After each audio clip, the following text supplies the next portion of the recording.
Halo sobatku, selamat datang di channel Sobat Movie. Tempatnya review film paling asik dan menarik buat sobatku semua. Yang baru gabung, silahkan klik tombol subscribe ya dan nyalakan loncengnya, supaya kalian tidak ketinggalan film-film seru yang Mimin upload. Oke, gak usah berlama-lama lagi, langsung aja kita ke reviewnya. Gasken sob.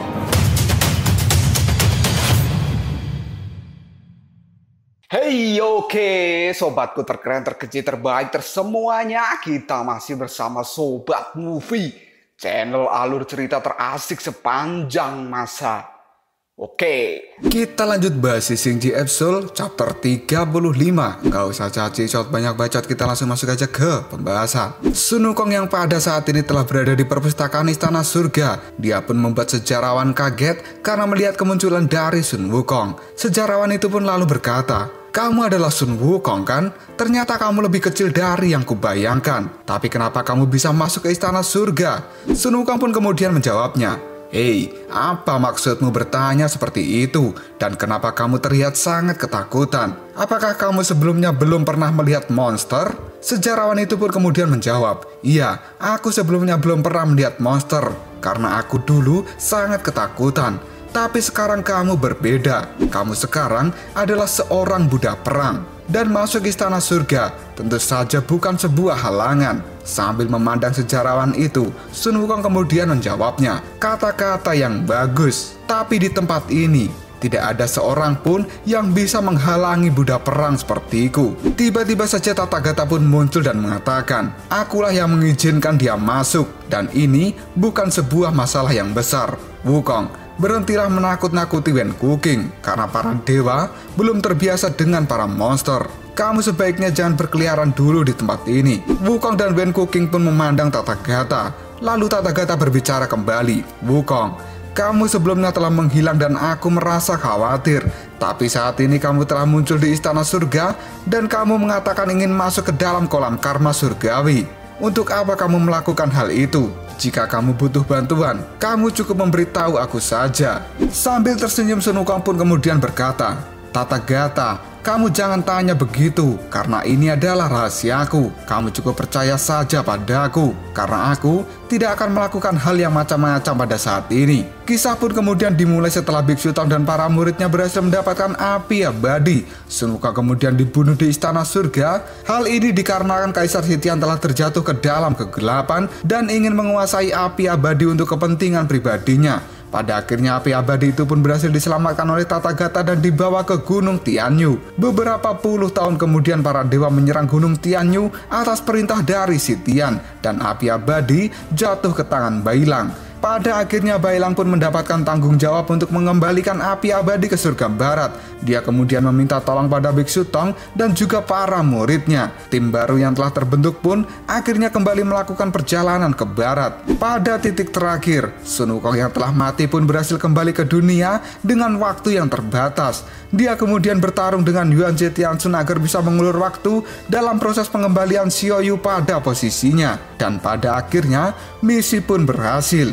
Yuan Zetiansun disegel oleh dewa dari dunia lain dan Sun Wukong pun harus kembali ke alam baka. Sebelum pergi ke alam baka, Sun Wukong pun menemui adik Neo Somei dan mengajaknya ke atas awan. Mereka pun kemudian berbincang sebentar dan pada akhirnya Sun Wukong mendapatkan pesan untuk segera kembali ke alam baka karena waktu di dunia telah habis. Di alam baka, Jiu Kuan Yi pun puas dengan kinerja dari Sun Wukong. Jiu Kuan Yi merasa bahwa ini adalah kerjasama yang sangat bagus. Tapi pada saat ini, Jiu Kuan Yi ingin meminta tolong lagi pada Sun Wukong. Dan Sun Wukong pun bertanya, "Minta tolong apa lagi?" Jiu Kuan Yi kemudian berkata, "Wukong, keluargaku telah membuat sumpah sejak zaman kuno untuk melepaskan kehangatan matahari di dunia dan secara sukarela menjaga dunia bawah ini. Aku sendiri saat ini adalah wali sejati dari tempat ini. Posisiku berada di atas Raja Alam Baka sebelumnya. Alam Baka ini sudah seperti rumahku sendiri. Tapi akhir-akhir ini aku merasa ada gejolak yang tidak biasa di berbagai lapisan alam baka. Para jiwa di tempat ini tidak bisa melepaskan pikiran dari dunia dan mereka terlihat sangat gelisah. Lalu apakah yang harus kulakukan?" tanya Sun Wukong. Ji Kuan Yi pun kemudian menjawabnya, "Tolong bantu aku untuk menyelidiki roh-roh jahat yang tidak dikenal dari masa lalu. Ada kolam karma di istana surga. Kupikir di tempat itu kamu bisa menemukan jawabannya. Aku sendiri saat ini tidak bisa pergi, dan hanya kamu yang bisa melakukan hal ini." Sun Wukong lalu berkata, "Jika begitu berikan aku tiket 1 hari di dunia, karena aku mungkin tidak bisa melakukan hal ini secara singkat." Ji Kuan Yi pun lalu berkata, "Baiklah, tiket 1 hari untuk hidup di dunia. Aku akan memberikannya padamu.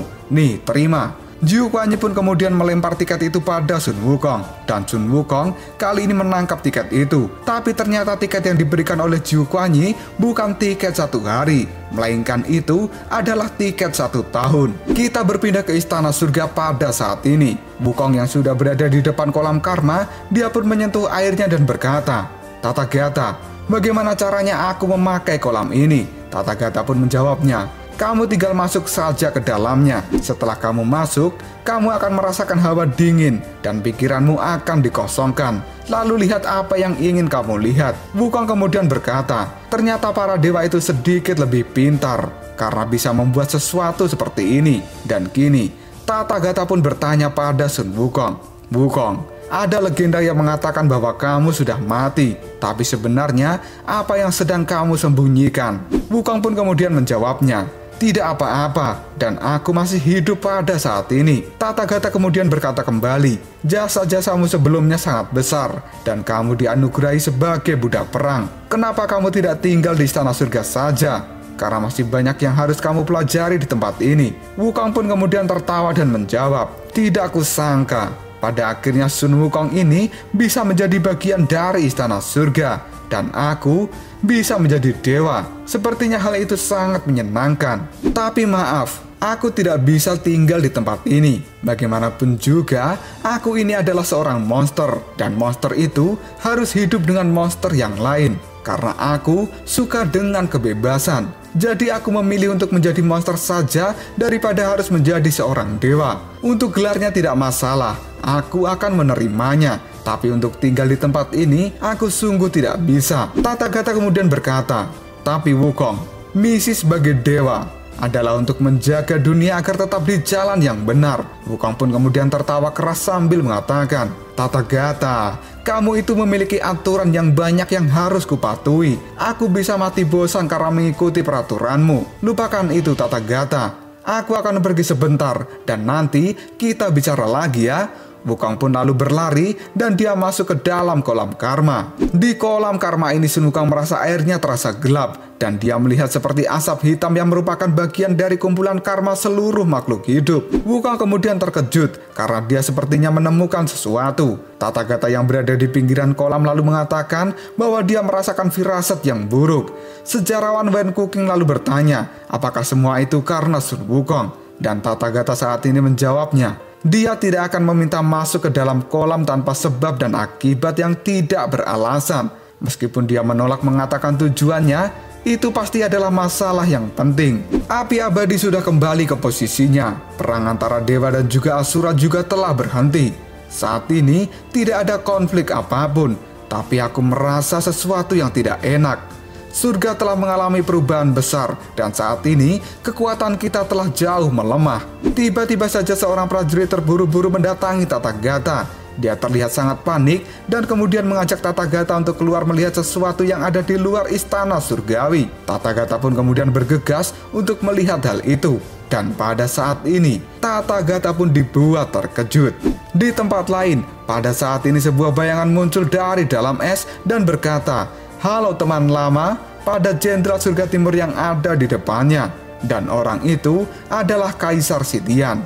Sitian pun kemudian berkata, "Kamu teman atau musuh? Karena aku mendapatkan pengunjung yang tidak terduga belakangan ini." Jenderal surga timur pun kemudian menjawabnya, "Kamu akan segera tahu. Tidak sabar ya ingin melihatnya." Tanya sang jenderal. Di istana surga, semua dewa kali ini panik karena saat ini banyak armada kapal perang yang berterbangan di istana surga. Hal ini ternyata dipicu oleh munculnya bangunan istana raksasa misterius yang tiba-tiba berada di depan istana surga. Dan bangunan ini juga yang membuat Tathagata terkejut. Armada kapal perang istana surgawi pun kali ini berterbangan dan mengepung bangunan raksasa misterius itu. Kita berpindah ke Hotel Xiangqi milik Biksu Tong. Di sana sang biksu sedang kedatangan tamu dari kerajaan Tianzhu. Biksu pun tahu bahwa kerajaan ini sebelumnya hanyalah sebuah legenda karena tidak pernah ada yang melihatnya. Bailang pun lalu bertanya pada tamu yang datang, apakah kamu berasal dari kerajaan Tianzhu ini? Dan para monster juga mengatakan bahwa penduduk Tianzhu memiliki tubuh yang beracun. Tamu itu pun kemudian mengatakan, benar sekali. Dan namaku adalah Bodhi. Jika kalian mengikuti cerita Sisingji Dream dan juga Sisingji Next atau Roh Darah Bumi, kalian pasti tahu bahwa Bodhi ini adalah Yuto yang sedang menyamar dan dia diutus oleh Tathagata. Bodhi pun pada saat ini kemudian berkata, aku adalah murid ke-18 dari Dharma King Pusan Karmapa dari Tianzhu. Biksu, sebelumnya Anda pernah melihat guru agung di kobaran api abadi. Aku pikir Anda adalah orang yang dapat dipercaya. Jadi aku datang menemui biksu untuk meminta bantuan. Bailang lalu berkata, Dharma King Pusan Karmapa, bukankah itu adalah dewa yang datang bersama dengan monyet bulan dan matahari? Dia adalah dewa dari dunia lain yang menyambut Xiaoyu. Bodhi pun lalu berkata iya, karena itu memang dia. Dan sekarang guruku itu telah meninggal. Ini adalah peninggalan besar yang ia tinggalkan, kata Bodhi sambil menunjukkan batu bulat yang dia bawa. Bailang pun kemudian kaget mengetahui Raja Pusan Karmapa telah mati, dan biksu hanya diam saja. Bodhi kemudian bersujud sambil berkata, setelah guru menyambut api abadi, dia kemudian dieksekusi karena alasan yang tidak jelas. Guruku telah dituduh menyinggung Dewa Brahma, dan aku dengar akan ada perang, dan guru mati karena melindungi api abadi. Bailang yang panik pun kemudian berteriak, lalu bagaimana keadaan Xiaoyu saat ini? Biksu pun kemudian menyuruh Bailang untuk tenang dulu agar mendengarkan penjelasan dari Bodhi ini. Bodhi pun kemudian berkata, aku melarikan diri dengan relik peninggalan sang guru, dan sekarang Dewa Brahma sedang mengejarku. Biksu lalu berkata, aku tidak tahu apa-apa dengan dewamu, dan aku juga tidak tahu dengan Dewa Brahma yang kamu sebutkan itu. Bodhi lalu menjelaskan, ada ribuan dewa di kerajaan Tianzhu. Semua bertanggung jawab atas urusan di dunia. Kemampuan mereka juga tidak terbatas. Dan ada 3 dewa dengan status tertinggi. Dia adalah Dewa Brahma, Wisnu, dan juga Siwa. Di antara mereka bertiga, Dewa Brahma adalah seorang pemimpin. Ini adalah kerajaan dari para dewa yang mencakup seluruh alam semesta. Kekuatan para dewa ada di mana-mana seperti matahari, udara, dan juga air. Para master pun kali ini bingung harus percaya atau tidak, karena mereka tidak menyangka akan ada dewa dari dunia lain. Sambil menuangkan minuman, Biksu Tong pun lalu bertanya, apa yang kamu pikirkan tentangku? Dan Bodhi mengatakan, guruku ingin menyampaikan pesan pada dirimu melalui reliksnya. Brahma memiliki ambisi besar untuk menaklukkan dunia lain. Setelah dia mendapatkan kekuatan dari api abadi, dia pasti akan memulai perang. Tolong biksu hentikan hal ini. Biksu pun kemudian menjawabnya, kamu menemui orang yang salah. Jawaban ini membuat Bodhi menjadi kaget. Biksu pun kemudian melanjutkan kata-katanya, bagaimana mungkin gurumu itu berpikir bahwa kamu harus datang untuk mencari diriku? Ini terlalu aneh. Aku hanyalah manusia biasa, dan aku hanya pebisnis hotel di tempat ini. Aku sama sekali tidak terlihat seperti pahlawan yang menjaga keselamatan seluruh dunia. Bodhi pun terdiam dan Bailang berkata, guru, kenapa kamu mengatakan hal itu? Xiaoyu saat ini sedang dalam bahaya. Kita tidak bisa mengabaikannya. Dengan santai, Biksu Tong kali ini menjawab perkataan dari Bailang. Bailang, aku sudah memberitahumu sebelumnya, bukan? Xiaoyu itu sudah tidak membutuhkan perlindunganmu. Ingat kataku ini baik-baik. Dengan tatapan yang memelas, Bailang pun kemudian menjawabnya, guru, jika Anda berada di posisi seorang teman, pasti Anda tidak akan mengabaikannya. Biksu pun lalu mengatakan, Xiaoyu dengan sukarela pergi bersama dengan Raja Pusan Karmapa. Dia pasti tahu apa yang dia lakukan. Dan untukmu Bodhi, Aku tidak tahu kamu ini berasal dari mana, dan aku tidak percaya padamu, dan silakan pergi dari tempat ini.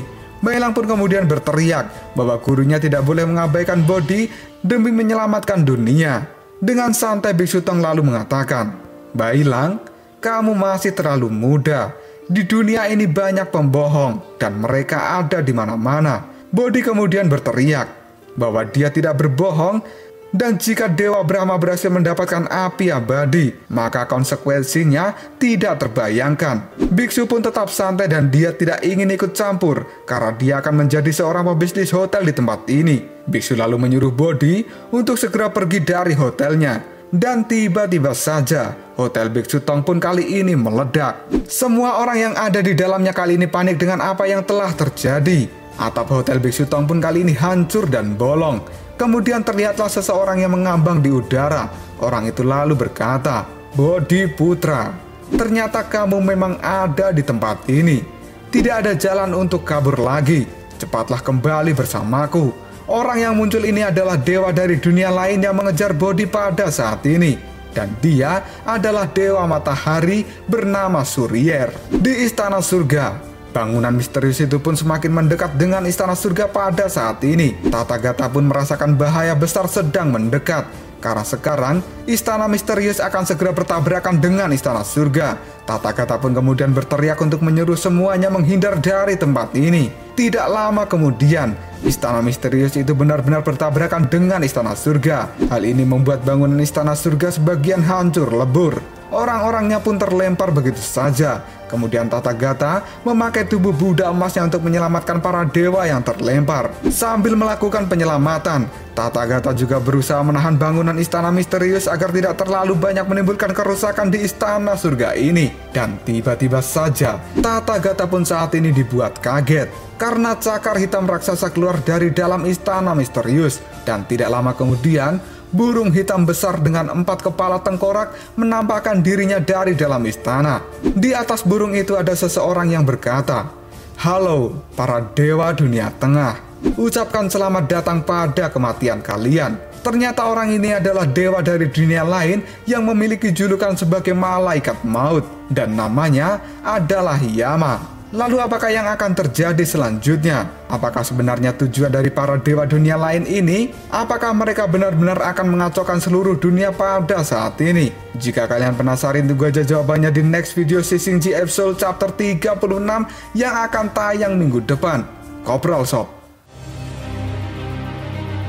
Tetap stay di channel Sobat Movie dan jangan lupa klik subscribe, like, dan share ke teman-temanmu agar channel ini dapat berkembang dan menghibur kalian semua. See you next tomorrow. Bye-bye.